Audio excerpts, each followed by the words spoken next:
Hey guys, my name is Erotic. You guys probably know me from Hack Forums if you're watching this video.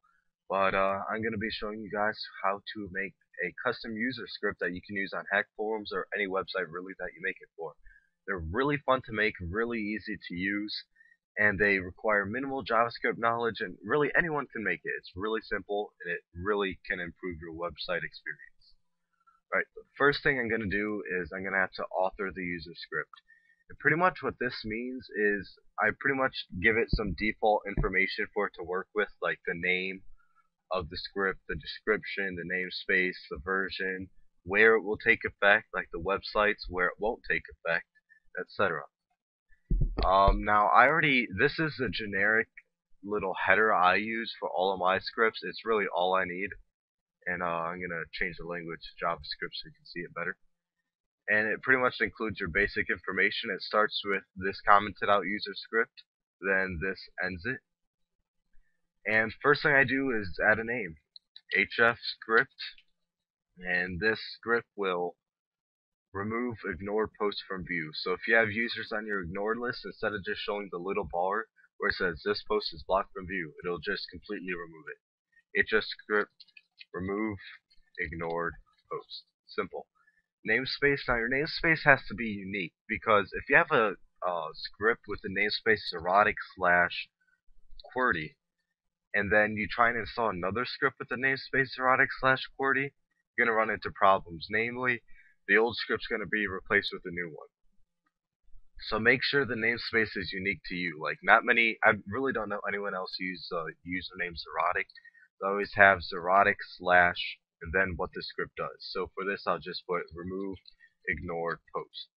So chances are very low that somebody else will have a namespace of erotic slash remove ignored post. And if they do, that's just weird. Now description. This script will remove ignored post from view, so I'll just write that out and you can read it.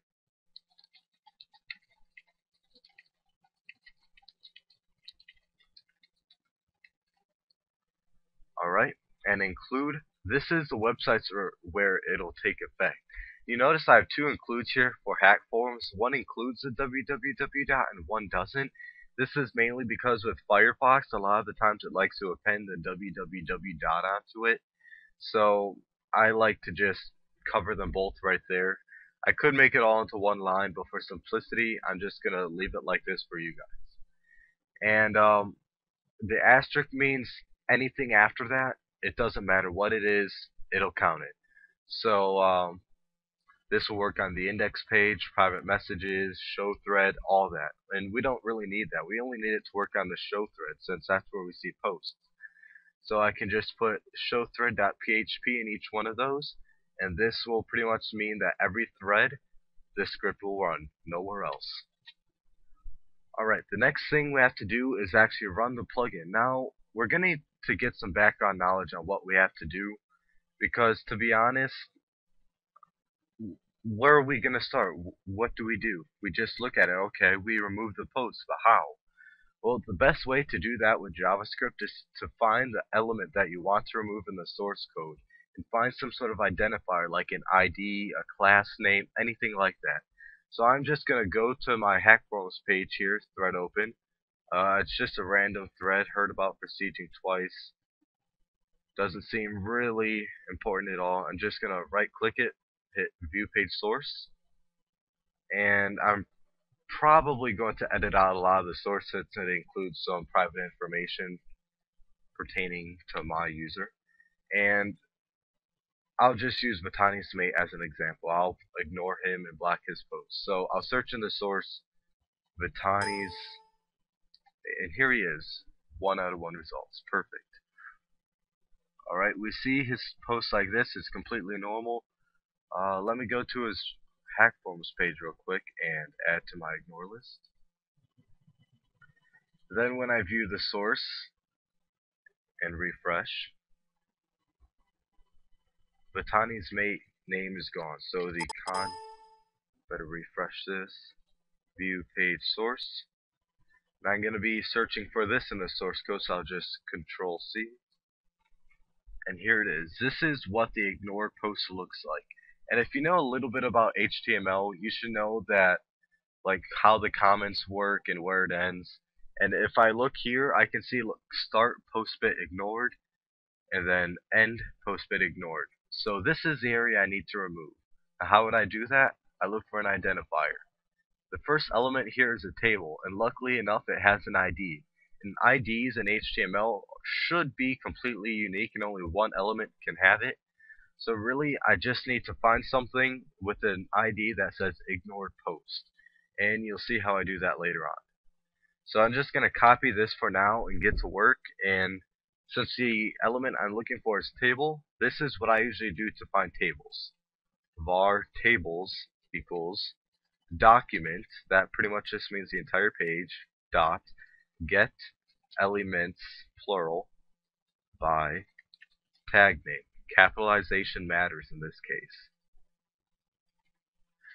Alright, and I need to get table. So pretty much the tables variable will hold all the tables on the page in an array. So, and then I'm just gonna var e, I add that, you'll see why. I'll save it right now. Remove ignored post.user.js. It is important to save it as .user.js when you are making the script locally, because that way Google Chrome or Firefox will know it's a user script. So if they drag it into their browser, we have to install it, not just show the text of the script onto the screen. So removed ignored post .user.js. Simple. Save. Done. Alright, then I'm going to make a simple for loop in JavaScript. And really, it's pretty basic stuff. If you don't know how to make it, I suggest looking up some other tutorials. Since I'm not really going to get into the far details of JavaScript and for loops, it should be pretty basic if you want to make user scripts. So I'm just going to have my I, that's going to be my counter equals 0. And I, while it's less than tables.length. So pretty much that means keep going throughout the entire table. Then I plus plus. Alright, and now E, that will pretty much hold my element. So I'm going to say E equals tables I. And what this means, since tables is an array, like it might hold a lot of different values, like tables 0 equals one element. It'd be the table 0 would be the first table in the entire source code. Tables 1 would be the second table. Now I need to find this table. How I do that? Simple. Simple if statement. If e dot id, that grabs the id, dot index of, I'm going to look for certain text, ignore post.